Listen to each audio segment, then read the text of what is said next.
COVID-19 cases are still on the rise. Missouri has reached more than 1,500 positive cases and 18 deaths. Cass County is seeing its first death from this virus. It was a woman in her 70s with underlying health conditions. Kansas is nearing 500 cases. 10 people have died. We want to show you this chart showing the trend for both states for this past week. The director of Kansas Health says Kansas is not expected to peak until the middle part of this month. Good afternoon. I'm Haley Harrison. Right now, one of the city's biggest hospitals is adding beds, anticipating a surge of patients. As KMBC9's Michael Mahoney reports, they are not alone. St. Luke's Hospital of Kansas City is adding 163 more beds, almost half of them intensive care beds, according to the hospital. And other area facilities are considering the same thing. Yes, all of the hospitals are looking at their ability to increase surge capacity to take care of more patients. Hager is one of the leaders of the Regional Council on Healthcare. They are meeting frequently, assessing hospital bed capacity in the metro.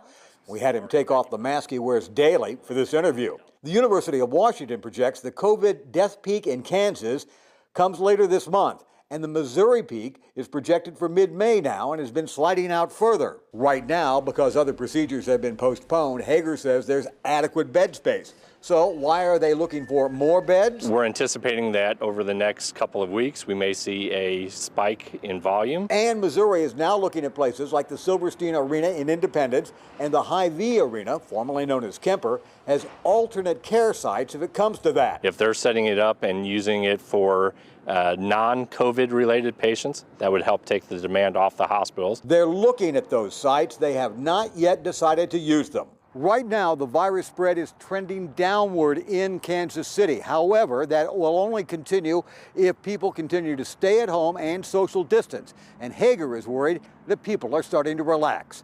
Michael Mahoney, KMBC 9 News. And more about that right now. Hager says 2 weeks ago, the streets in Kansas City seemed like a ghost town, but now he worries that people are relaxing those stay-at-home efforts, which of course is very bad news for the spread of this virus. Temporary hospitals are popping up all across the country. One of the latest is in Detroit at the TCF Convention Center.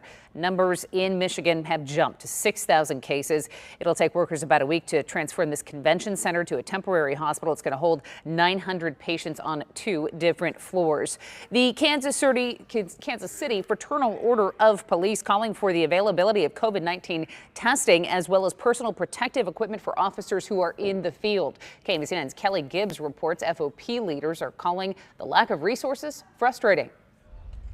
I think frustrated would probably be a very light term of how I feel today. After reports of 2 confirmed cases of COVID-19 within KCPD, Kansas City Fraternal Order of Police President Sergeant Brad Lemon says officers do not have the equipment they need to safely do their jobs. We don't send people without guns into houses with people that have guns. Why are we sending our people into situations where we know that they could contract COVID and potentially bring it home to their families? He's calling on department heads and others to allow officers to be tested for the virus, as well as more personal protective equipment, all in an effort to keep officers and staff safe. We're seeing, like New York City, 1,000 people testing positive and 5,000 calling in sick because of it. You know, we don't want to see that here in Kansas City. Right now, Sergeant Lemon says some masks have come in, but not enough. And to date, no COVID-19 tests have been made available. Our reality is that we don't know how many people we actually have on the police department that may have this. Well, I think there's multiple levels of frustration at this point. I think there'll come a time for dissection and find out exactly what failures there were. I'm not going to point fingers at anybody at this point, but I think that time's coming. In Kansas City, Kelly Gibbs, KMBC 9 News. Police say that you can help them by reporting crimes in your neighborhood. Just go to the TIPS hotline 816-474-TIPS. The KU Health System is seeing a jump in coronavirus cases. In the last 24 hours, the hospital went from 25 to 36 patients who've now tested positive for this virus. 11 of those individuals are on ventilators, 14 are in the ICU. All patients are being held in an area away from other patients. And new changes at Children's Mercy Hospital starting now. Only one parent can stay with a child that's in the hospital. Parents can trade out once a day. They must be free of symptoms and fever. No other visitors are being allowed, and that includes siblings. Missouri Governor Mike Parson says universities will be impacted by new spending cuts because of coronavirus. There's going to be $180 million in spending cuts. They will impact higher education, the Department of Transportation, Natural Resources, and other departments. COVID-19 has had serious impacts on our anticipated economic growth, and now we are expecting significant revenue declines, some of which may be larger than those experienced during the Great Recession. Parson says elementary and secondary education will also be impacted. The governor says that these cuts are necessary because the state could face an estimated $500 million shortfall. More than 100 workers are being laid off in Blue Springs. Gaming Partners International sent out layoff notices to workers, about 108 of them. This comes after Missouri and Kansas shut down casinos because of COVID-19. GPI is a casino supply company. The company notified the state that they plan to close the facility off Highway 7 on May 26th. The skeleton crew is going to stay on the payroll to wind down the operations. Small businesses in Kansas City, Missouri can now get emergency relief loans from the city. Today, Mayor Quinton Lucas said that the loans are for businesses with 20 or fewer employees and with revenues under $750,000 last year. Businesses can apply for these loans up to $25,000. The city is working with AltCap, a local community development financial institution.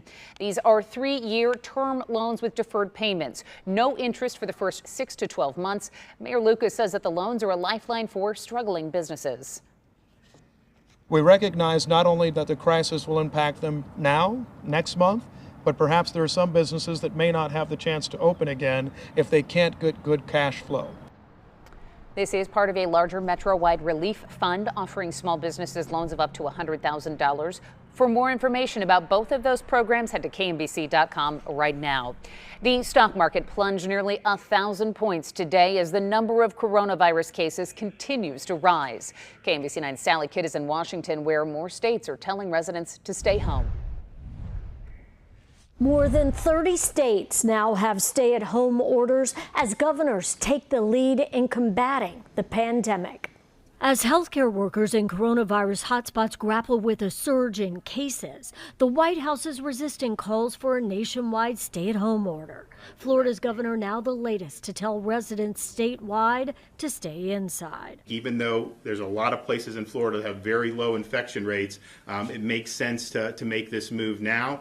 Vice President Mike Pence urging Americans to follow federal distancing guidelines. If all of us continue to do our part, and that is by sometime in early June, we could well have the coronavirus largely behind us. In Congress, House Democrats are drafting another massive relief package with a heavy focus on infrastructure spending. We'll include an extra investment for the community health centers that are the front lines of our fight against the coronavirus. Meantime, the Pentagon is facing heat for prohibiting the captain of the USS Theodore Roosevelt from moving thousands of sailors into quarantine on shore. Nearly 100 have tested positive for the virus and are being isolated in Guam. The rest remain on the ship. This ship has weapons on it, it has munitions on it, it has expensive aircraft, and it has a nuclear power plant. It requires a certain number of people on that ship. Well, the Navy says it is deep cleaning the aircraft carrier and accelerating testing of the thousands who remain on board. In Washington, I'm Sally Kidd. And in other action, the U.S. Coast Guard has directed all cruise ships to treat sick passengers and remain offshore. Tonight, rent and mortgage payments are due all across this country. The first day of the month brings heartbreaking realities for thousands of people who will not be able to pay. Several have lost their jobs. It puts, of course, landlords, banks, and tenants in a very difficult situation. I got a text message this past weekend, asked, will money be available? And I just have to be honest with her. I've told you the week prior when I got laid off, that I won't have it. Coming up at 4:30, we're going to have more of Ashley's story and what a group of tenants is demanding from Governor Parson in Missouri. We have answers to many of your COVID-19 questions at KMBC.com right now. Click on the coronavirus tab.